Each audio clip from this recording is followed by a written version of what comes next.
The poem is actually found in my latest post, which is a premium early release, but I actually really like the poem and how I formatted it because I'm a genius. And so I decided to bless the world by releasing it to you all. Okay. So may I interject just really quickly? Sure. Oh, thank you. And then I'm going to bounce. I just want to interject really quick. I have the best subscribers on the fucking planet. So I have Maji Chan. Maji Chan turned me into a pop figure, and that's right here. And now I have the White Ranger helmet on my wall, and that is right here. And then it is right next to my Vegetas, my pop figure Vegeta, and my other Vegeta, which my wife bought me because she knows that Vegeta is my favorite character, and she just wanted to do something with me. And so having all of those right there just makes this amazing. It's all going to fall. It's all going to fall. It's all going to end badly. No. It's going to be the shelf all over again. Let's see. I know how to fix it, but I need to go dark for a minute. I need to go dark and mute it for a minute. I know how to fix it. All right. I was expecting Royce just to completely drop those right after he gave that beautiful speech. especially how he's just telling us how Vegeta is so fun to say. I can fix that. All right, do I have the correct page here, James? Or I hope so. I think you gave me. Meanwhile, Royce is just talking in the dark. He is talking in the dark. Okay, you also gave me this one. That's right. Both of them are very relevant. The first one is also relevant. That is the poem posted there. If you just scroll down some, this is the introductory for the story, and this is actually found on the first handful of pages. Read out. You got a wonderful reading voice. Why don't you read this to us? Oh, crap. You also want to show off the first picture there because that's what it's about. Are you ready for the butchering? No, up. You got to go up a bit. I got to read, man. Well, you said show off the picture, so I went to the picture. The first picture at the top. Oh, this one. Oh, yeah, that's what it's called. You might have to zoom out a little bit. They're kind of supposed to be in the same frame. Tyrax City. That's right. It's one of the 20 plus cities in a gigantic cityscape found in my world where you will find a plethora. Yep, a plethora of cyberpunk stories to be told. I like the stylization of it. Oh yeah, and each one's got their own story to tell. So let me go ahead and scroll down for a readout here because I'm putting them on the spot. Darn. Tyrek, a city within Whitlow's embrace, a multi-level wonder, a vibrant space. Its top levels gleam with resplendent light, a pinnacle of grandeur, a breathtaking sight. Behold that breathtaking sight. Endless shops adorn the mid-levels maze, where commerce thrives in a bustling haze. The pulse of trade beats in every seat, a vibrant tapestry where desires meet. But as we venture to the lower domain, as Royce pounds upon his wall, a different narrative begins to gain. Its shadows hidden, secrets find their place, a clandestine world with an air of grace. You can get more at James Esparza presents World Without End. Esparza, but thank you. Don't worry, everybody gets it wrong. You know, I'm glad that I forced this in early so that way we can get, Royce's opinion on it. I'm really glad that was my plan, and I'm never gonna do that again because I can count on him for doing something extremely unexpected. Thank you, Royce. We love you. You truly are our Bugs Bunny. What's up, Doc? What? Mel Blanc, was that you? Also, I forgot to mute. I meant to mute, and that's all right. You didn't even bother to turn your camera off. No, I turned that on for effect. It's fine. That was actually intentional. The camera thing was intentional. The mute was not. I'm honestly tempted to give this my own live read. I really like this. Thank you. That looks so dope, dude. Now, I'm going to say this before we continue. I actually chose it to be much more visually presenting because when Royce covered It's actually auspicious he's here. And when Royce covered my stuff on his stream, he spent like 5 minutes compared to like 25 minutes on everybody else's. And it's simply because I didn't have enough visual representation to punctuate my writing. So thank you, Royce, for that, because you taught me a very important lesson. And I usually learn through the fire. So that means a lot. And what I'm going to bring... Okay, so like I wasn't being a dick about it. I didn't say you're being a dick. I was literally saying that thank the insinuation was that I was being a dick, and I refute that. Well, It's you're the trial not. by fire learning You're method. not. And frankly, what's great about it is you're just giving me your genuine live impression. And to me, that's worth more than any false appreciation. So thank you. Yeah, that's kind of how I do. I don't Like I feel said, that- our Bugs Bunny. I hate the scripted impressions. And that's This is part of the fun. reason what's so great about the Wednesday show. It's like, oh, cool. Look, thing I've never seen before. And I intentionally don't look at any of that stuff before we go live. Because then as I'm looking at it, I can go, oh, cool, or oh, ew, what was like on last Wednesday's show, they had that one that I was just like, this is not the Avalon, I believe. Was man, that just was not not good. Not their pitch was bad. Their pitch was bad. Yeah. It was the first one we'd ever said.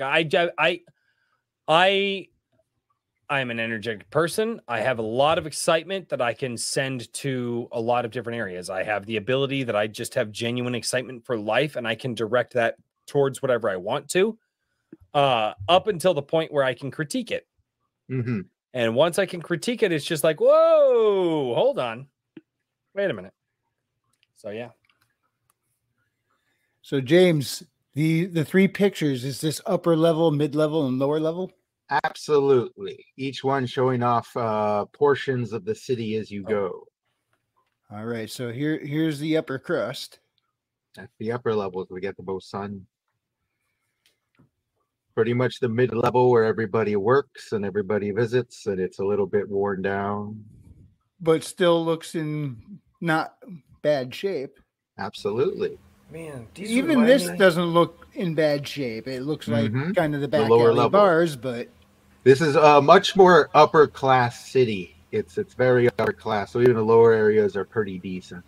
Still have obviously more of the social issues down there. yeah. But I mean, being the lower level, and I'm still looking at the walkways are clean and everything looks like it doesn't look like nothing looks like it's in disrepair. Maybe in need of a slight bit of maintenance, but not more. So yeah, if that's the lower level of a city, that's a pretty damn good city. It's more purplish and less red, but I get Nar Shaddaa vibes from Nar KOTOR Shaddaa. 2. Oh man, KOTOR 2 is the one I didn't play, but I know the planet and you know which Dude, one you're talking I about. get Nar Shaddaa vibes. Oh, Yeah. I That just was I was so accusing you. I was good. accusing Oh, you of yeah. being a nerd, I remember. but I was a major Star Wars nerd before, you know, Kathleen Kennedy attacked. Darth I was a Karen. Star Wars nerd up until 3 months after they bought it, or until after they Ouch. decanonized the EU. Yeah, all right. Because yeah. 3 months later, they were like, well, we don't have books or comics to go off of. We have to write our own stories. And I was just So like, insulting. gaslighting. That was insulting. Yep. What? Yes, but I'm improving the visual representation of World Without End. I'm releasing audio stories slowly but surely, hopefully once a month. Sir, I want it in a physical fucking thing. I need to touch it.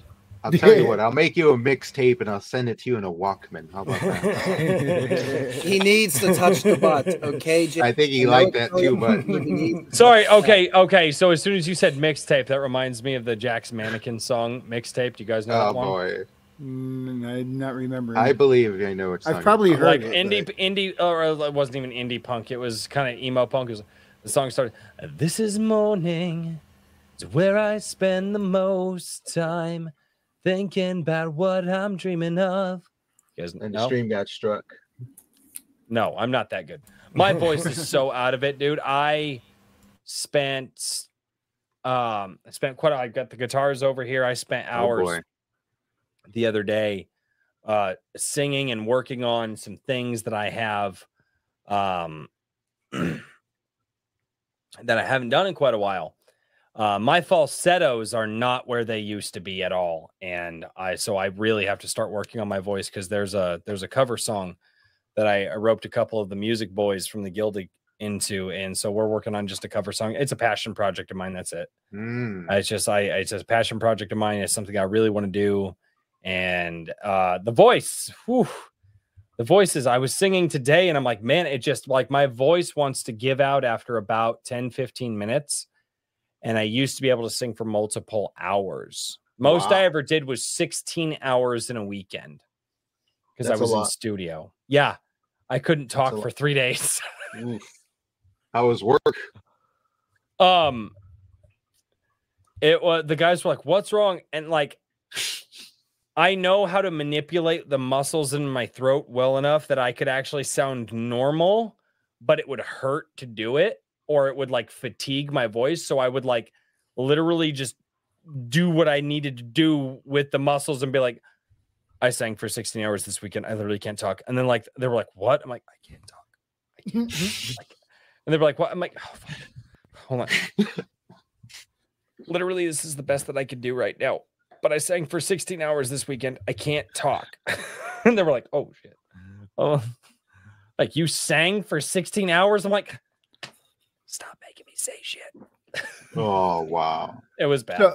So I got to ask, when your voice gets ripped up, since you do performances, what do you usually do to try and rest your vocals and get them up to snuff in time?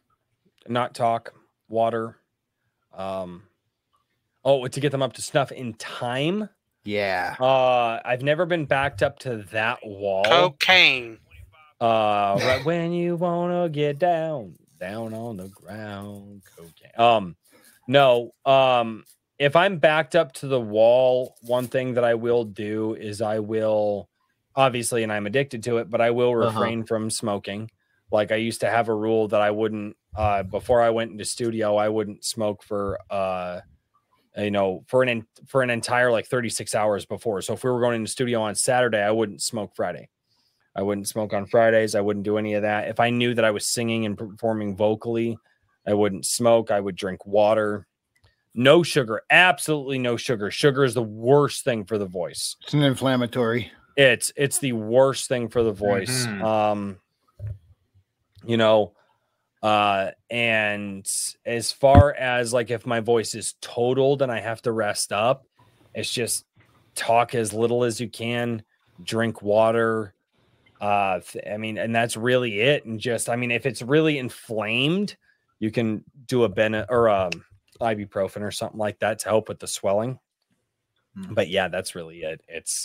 But that's just me. That's other people have different remedies. Some people like to do like a tea and lemon and honey.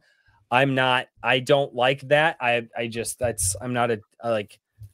just not my thing. So yeah, just cold water or cool water. I like room temperature water, not cold water. And just resting and just not, it's like Sunday, my voice was totaled after the stream because I did a bunch of singing the day before, practicing my voice and getting it back up. And then Sunday I did a 3-hour fucking live stream. So yeah, I don't know how you do that. You 3 hours straight, all on your own, and you keep the energy up. That's just me, man. That's just me. I see you do that. I'm like, I need more coffee. It's the ADD. Right. Blame it on the ADD. Sorry. So James, not very kind on voices. Let's bring it back to World Without End. Yes, sir. I will be right back. All right, do that. So we're going to play a audio clip of one of his short stories here. It's about I like how long this is. 420. Yeah, I've noticed that. For the college students out there. It was all meant to be. It's young adult literature after all. All right. So why don't we just get into? Do you want to say anything about this before it starts? Absolutely. This is one is called the Arbiter of the Undead, who is essentially the most powerful undead out of all undead creatures. And I say undead creatures because there is a multitude of them.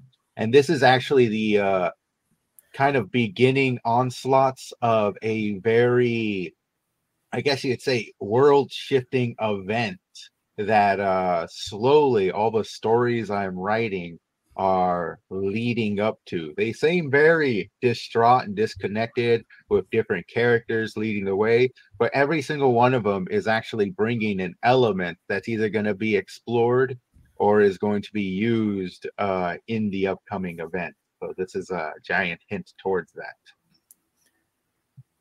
All right. Hilarious. Well, let's get into it. I'm on the wrong I must tab. say, I really dig the cover. Thank you. Yeah, That's the gentleman who's speaking, who's essentially the arbiter right there. That's his artwork. All right, so that's whose words we're hearing. That is correct. One more time. That is correct. Go ahead. Okay. Eternal darkness, where the touch of light is forbidden, lies a desolate abyss. Within this forsaken realm of decay, where flesh dangles from lifeless trees and a multitude of savage undead creatures wander, stands a towering temple, an aberration of grotesque proportions, merging organic matter with the elements of nature. In the presence of a formidable entrance, the arbiter of the undead commands his dominion. Once a man who basked in the light, he now manifests as a beastly creature. The undead subjects paying homage to their sovereign kneel before him. From his commanding throne, he summons the chosen sons to ascend the stairs and approach him. It is in this encounter that he bestows upon them passage to the gate beyond, where they gather.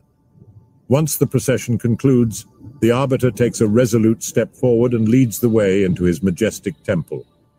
With calculated steps, he maneuvered through a row of formidable creatures, their primal instincts restrained by an unseen force, suppressing their insatiable thirst for destruction and bloodlust. The dear arbiter, a figure both revered and feared, commanded their attention as he approached the ominous podium.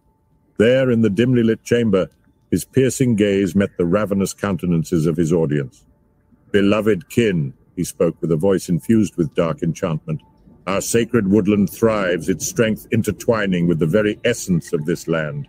As I gaze upon the expanse before our ethereal abode, I witness the fruits born of your unwavering loyalty." Before his mesmerized undead, his fist tightened, nails digging into his flesh as a crimson droplet trickled down his palm. "Dearest ones, do you recall the days when you were pursued relentlessly by a multitude? They branded you as sick, vile, monstrous. The entire world, be it man, light, darkness, or the abyss itself, united against your very existence. My offspring, the tree of the undead, shall yield abundant harvests for your wicked grasp, to shatter over the lifeless forms of humanity, indulging in their flesh and savoring their blood. Embrace your nature and recognize the formidable might of our legion within these unhallowed woods." His hands ascended towards the sky, an eerie punctuation to his unhinged tirade. "The entity veiled in light dares to defile your very essence. It dares to defy our sovereign realm of shadows." With an air of theatrical flourish, he retreated from the podium, his hands flailing in a macabre dance of derangement. I witnessed it all. I beheld the moment when the ladder of light extended from the beyond and seared those who came before you. The darkness, its true abode, was driven back. Billions of abyssal creatures were vanquished by the radiant onslaught long before the plague of humanity was brought forth by the abomination. His fists rose defiantly towards the heavens, his gaze piercing the obsidian ceiling above. The abomination beyond the veiling rays. A cacophony of monstrous voices erupted from the horde, devouring each syllable that escaped his decaying teeth. His infected hand extended, pointing a finger towards the front row, where an assemblage of half-beasts lurked. "Never forget their treachery, for they have forsaken you, just as the creature from above, that abomination beyond the veiled rays, has fallen silent. An age of the undead dawns upon us, my beloved ones. Through generations I beckoned you to challenge the blinding light, embracing their forms into our realm of darkness, spreading our sacred infection across the desolate plains beyond our sanctified grounds. Your unwavering obedience, my exquisite progeny, now demands its reward. The time of reckoning has arrived, as you have delivered countless souls to swell our unending legions. Man shall savor the bitterness of our wrath. We shall embark on a crusade against these monstrous deceivers, tearing away our sacred lands. We shall advance through the arid desert of anguish, unleashing torrents of blood and shattering the bones of war upon the lifeless husks of humanity. Ready your infinite legions. Execute your orders. Prepare, for this is but the beginning. The best has yet to come. In the depths of the eternal darkness, where the touch of light is forbidden, lies... Didn't realize it would loop. Never before has King Bob sounded so imposing. There you go. That's my narrator. I got King Bob to narrate. Nice. Mr. Mind Flares down the chat. He says, "This is really good. I need to get back to narration." There was a little bit happening over in Rumble. Skunks and King Bob, Lieutenant Bob over there are having a funny little exchange. Skunks Work said, "Yeah, Andy Serkis from Lord of the Rings had a special drinking solution to help his throat." And Lieutenant Bob's asked, "Elven Ale?" Dear God. Hey, the cornier the better, all right? All right.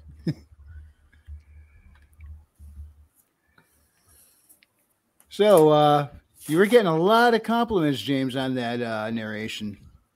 Right? Yeah. Everything's a work in progress. I'm throwing it all at the wall, but I've always been enchanted by radio theater, and I want to definitely produce some stuff in that regard. Plus, I think it's like the second most approachable next to the written word is radio theater, although I think it takes a slightly bit more of confidence training the ears than it does the hand. But that's just my opinion on the matter. Well, I mean, when you're working or something, it's nice to listen to. Exactly. Who did the voice acting? That is actually an interesting one. Believe it or not, that was actually an AI voice generation. I was wondering. It sounds very convincing. Right? May I interject very quickly? Sure. King Bob! The fuck was that? That was awesome! Ow, it hurts. Your voice right there. Timing was perfect. That was fucking great! Wow, he's squeaking. What the hell are you talented motherfuckers doing around my There's gonna be channel? no stream. There's gonna be no Saturday stream. He's done. Yes, No, I have no choice. And you still have a Wednesday stream too. So save some voice. Oh, You're the catalyst for talent. I know how to fake it. Trust me. Trust me. I have faked it for you guys more than once. Wait. I mean, wait. You're a showman. You're a showman. Yeah. Your wife Dude, says something The like jokes that are just before, going to go Dave. downhill from Dude, there. I'm fine. Dude, that was awesome. That was awesome. Seriously, that sounded pro level. I'm not listening to it through like high dollar stuff. I just listen to it on my phone, but most people are going to be listening to things on phones. That's Dude, what I've been aiming for. And I had the benefit of having headphones on, and it sounded great. Dude, that's awesome. Holy crap.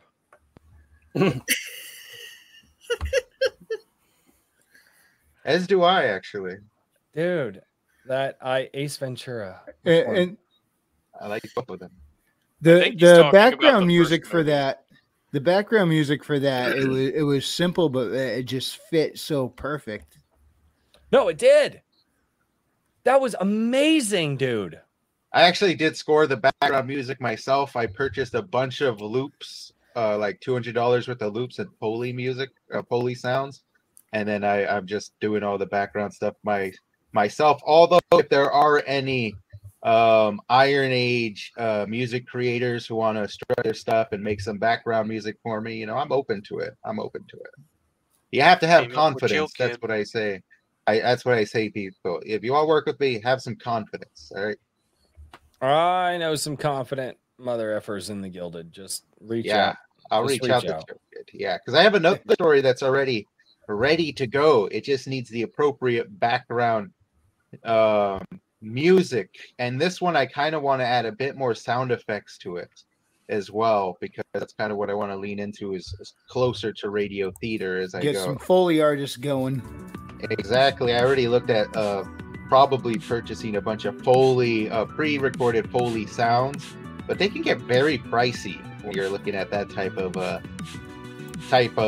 guess sound effects worthy of buying compared to like other ones, because I've looked around. Pricey is like maybe $100-$200 for some sound effects, because you can get some pretty good stuff for like $40.